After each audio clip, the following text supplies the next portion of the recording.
Hey everyone, welcome back to Rupees Over Ramen, the show where we talk about animation, creativity, the creative process, and tons of other nerdy stuff. So we are coming to you live from my bed that I am sleeping in. It's kind of late.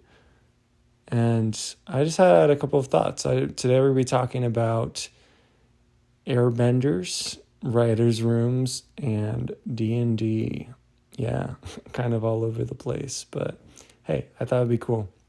So, starting with Airbenders, Avatar: The Last Airbender is amazing. Like, it's such a good story, and I think something that does really well is having a variety of characters, which is what leads into kind of like the feel of D&D, having different classes and stuff like that. But we'll get onto that later. So, with the variety of characters, first you have Katara and Sokka. They're brother and sister. They're from the Water Tribe. They've been mostly raised by their mom as their dad's been away being a soldier and stuff. And Sokka's learned to be a soldier from his dad. He wants to be a soldier. And then they lose their mom and they kind of lose their dad too. He disappears. And one day they find a little boy in an iceberg and he's frozen in there. And he gets out and he has like an air bison, and that's an extinct animal. And he's an airbender, and that's an extinct like race of benders. And it's like, what? I think that's a super interesting idea with airbenders in having Aang, at least in that series, be the last airbender. He's kind of the last of his kind. I thought like it'd be very interesting to see that in like Harry Potter or something like that. It's kind of the last thing, like the last Jedi. Not quite like that though, much better. But yeah, Aang, he's kind of like this character that he grows a lot throughout the series. But throughout it, he really is that fun-loving character that has a strong moral like values, and he's just always wants to have fun and make friends. And yeah. And then there's Zuko, who has the most amazing like redemption and character arc ever. And Uncle Iroh, that's the best character. He's so amazing. I had a roommate in college who loved Uncle Iroh, and he's like, when I get old, I want to be like Uncle Iroh. And it's just like, yes, me too. And something that I think that's done so well with those characters is they start off like super surface level. This is a waterbender, this is an airbender, this is a firebender. Even when you meet Toph, she's blind, this is an earthbender. But there's so much depth that's built into the characters throughout the series. The different episodes, seeing them in their low points, like when Sokka and Katara are sick. Like Katara's usually the like taking care of everyone, kind of like the mom of the group. And when she can't do that anymore, like Aang has to go out and find help with frozen frogs. And then he ends up being saved by Zuko. And it's this, you see this different side of Zuko when he's like the blue mask guy. And I don't know, it's very interesting how they do that. And something that I really love is the side characters in Avatar: The Last Airbender. And I think it adds a lot of character and depth to the story that is just so amazing. And another reason why I said like Airbenders is I feel like I relate the most to the Airbenders. Like my friends would ask me like which one of these benders you want to be, and I would probably say an Airbender. They're just kind of chill and meditative and really value nature and people around them and stuff. If not that, then maybe a waterbender, but I don't like the cold, and a lot of the waterbenders are in cold places. So yeah, I'm just cozy up in my blanket. So yeah, that's like one of the huge things with Avatar: The Last Airbender is the story of these characters. They're like Team Avatar, and they tried doing that again with like Legend of Korra. I think they did pretty well. They did okay. Like I actually kind of like Legend of Korra. I think I think it's a cool series in its own right. But with all this talk about series, all these ideas, all this ideation and brainstorming, it comes from a writer's room. I was watching a show today and it kind of talked about writer's rooms or like a story room where you kind of go in and it's empty. It's blank. The story has not been created. And you just kind of start throwing out ideas, and then there's these times where ideas just come. It's like not even like verbally communicating with others, like and being like, hey, what ideas do you have? It's just the ideas are coming. And I felt that and coming up with ideas for Uptown Warriors, and just like the ideas come and you're like, yeah, and this would be a really cool like story point for Finn in this episode.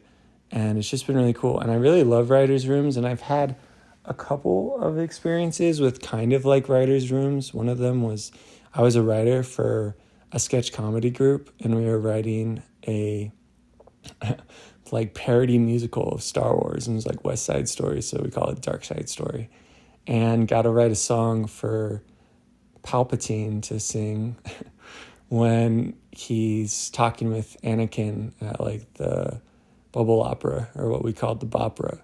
And it was just really cool and to work on the song, and co-write that song. I think that was really cool. And then I also got to do, in order to get into that, I had to write a sketch with someone, just a random person, and we wrote a sketch together. And it was just really cool, like figuring out comedy and comedic moments and where the punchline of the sketch would be. And yeah, I don't know, it was just really cool. And then someone came who worked for BYU TV. They've done like Studio C and Dwight in Shining Armor, things like that. He did a lot of the advertising and stuff. And we kind of got to do this brainstorming writer's room session where we put all these ideas that pertain to like 3 pillars kind of the story that they were working on. And then wrote those ideas down on sticky notes, everyone, and then just posted them by which pillar it connected to. And then looked at those ideas and then drew things from that. And it was just so cool to see really cool ideas. And even the guy there, he's like, these are super cool ideas. I wish, like, because they had already created the show that they were working on. Like, I wish we could have used some of these because it's really cool. And it also taught me the value of having various people be involved in the story writing process and in that ideation process. And I don't know, like, I watch behind the scenes of writers' rooms and stuff. And I'm like, I just want to be in a writer's room, just like throwing ideas out and stuff. I like writing, I like drawing, but just like throwing ideas, being in that writer's room, that's my happy place. That would be so cool. And that all just kind of relates to Dungeons and Dragons and the different classes. You need in your party different people that have their different skills and different ways of thinking. Like back to Avatar: The Last Airbender, Toph, she was raised by a very like rich family, but she kind of wants to be out on her own. She's blind, so experiences the world in a different way. And that provides, I think, so much depth again, and just character and, I don't know, like variety to Team Avatar, and that they're all from these different backgrounds, and all the people that came together, like the swamp, like Bender people, and I don't know, it's just really cool, like how it all comes together. And one of my favorite episodes of Avatar: The Last Airbender is the one where Zuko and Aang go off on kind of this adventure to find a new source for Zuko's airbending, or firebending. He's not an airbender. There's only one. And they go off because he can't firebend anymore because he's always done it by anger. That was kind of his power, and he has to figure out a way to do it. So they go and find out where airbending came from. And there are these people that are more connected to like the sun and dragons, and that dragons are the first firebenders. And it's just this really cool thing, seeing Zuko grow as a character. And character growth and character arcs, I think is super important with writers' rooms, Avatar, with D&D even. Seeing the character grow and change. It's been really cool to read people's like behind the scenes of their D&D parties and campaigns and see how the characters have changed. Like ABD illustrates, he often talks about his D&D sessions, and it's just really cool. It makes me want to get more into D&D.